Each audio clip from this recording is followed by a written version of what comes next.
आज भारतीय जनता पार्टी की बढ़ती ताकत के कारण समाजवादी पार्टी भारतीय जनता पार्टी के बढ़ते प्रभाव के कारण भयभीत है और वो इसीलिए अपने चाचा जी की सेवा।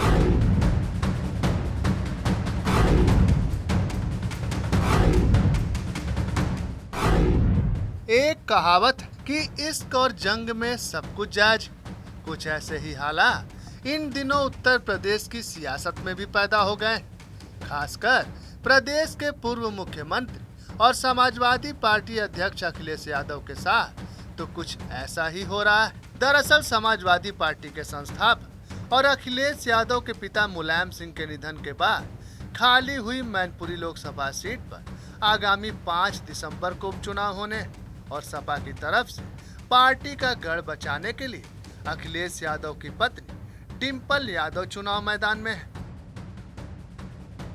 मैनपुरी लोकसभा सीट पर तब से सपा का कब्जा है जब से सपा अस्तित्व में आई, यानी मैनपुरी लोकसभा पिछले 26 सालों से सपा के कब्जे में है। अखिलेश यादव पिता की यही सियासी विरासत को बचाने के लिए एड़ी चोटी का जोर लगाए हुए हैं और यही कारण है कि सपा प्रमुख चाचा शिवपाल को मनाने में भी जुटे हुए हैं। तभी तो पहले उन्होंने शिवपाल को पहले मैनपुरी उपचुनाव के लिए जारी 40 स्टार प्रचारकों की सूची में जगह दी और गुरुवार को खुद पत्नी डिंपल यादव के साथ जाकर शिवपाल से मुलाकात कर आशीर्वाद लिए।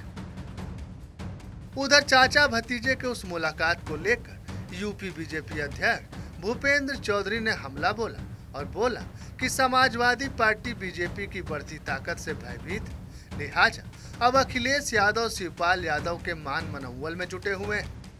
ये भारतीय जनता पार्टी के विश्वास की जनता के विश्वास के कारण ही संभव हो पाया है, अन्यथा शिवपाल बिल्कुल अलग थलग पड़े थे। आप जानते होंगे कहीं भी स्टार प्रचारक छोड़ो, कहीं किसी श्रेणी में उनका नाम नहीं था। जितने बाई इलेक्शन हुए, जितने चुनाव हुए, उसमें कहीं शिवपाल जी को कोई नोटिस नहीं रहा था। आज भारतीय जनता पार्टी की बढ़ती ताकत के कारण समाजवादी पार्टी भारतीय जनता पार्टी के बढ़ते प्रभाव के कारण भयभीत है और वो इसीलिए अपने चाचा जी की सेवा। अखिलेश यादव और शिवपाल यादव की आपसी अनबन काफी पुरानी, लेकिन मुलायम सिंह यादव के निधन के बाद माना जा रहा था कि चाचा भतीजे सारी अदावत को भुलाकर एक साथ मंच पर आ जाएंगे।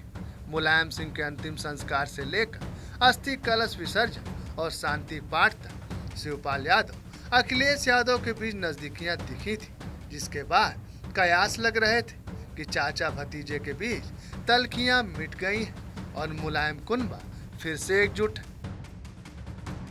लेकिन डिंपल यादव के मैनपुरी में उपचुनाव के लिए नामांकन दाखिल करते वक्त शिवपाल यादव नदारद रहे थे। इसके बाद से शिवपाल की नाराजगी के कयास लगाए जाने लगे। हालांकि राम गोपाल यादव ने ये बात जरूर कही थी कि शिवपाल यादव से पूछकर डिंपल यादव को उम्मीदवार बनाया गया है।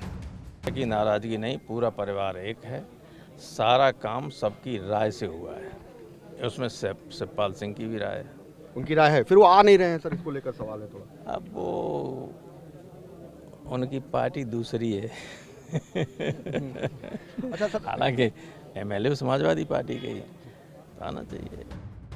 हालांकि शिवपाल यादव के ट्विस्ट को क्लियर कर दिया है, यानी चाचा की माने तो जिस बगिया को नेताजी ने खून पसीने से सींचा था, अब उसे चाचा शिवपाल अपने खून पसीने से सींचेंगे। उधर बीजेपी ने सपा के गढ़ मैनपुरी में सेंध लगाने के लिए खुद को मुलायम सिंह यादव का चेला बताने वाले रघुराज साक्य को मैदान में उतारा है। साक्य सपा से 2 बार सांसद भी रह चुके हैं। जब शिवपाल यादव ने प्रसपा का गठन किया था तो रघुराज साइकिल से उतरकर प्रसपा के साथ चले गए थे, लेकिन 2022 यूपी विधानसभा चुनाव से पहले वो प्रसपा का दामन छोड़कर बीजेपी में शामिल हो गए।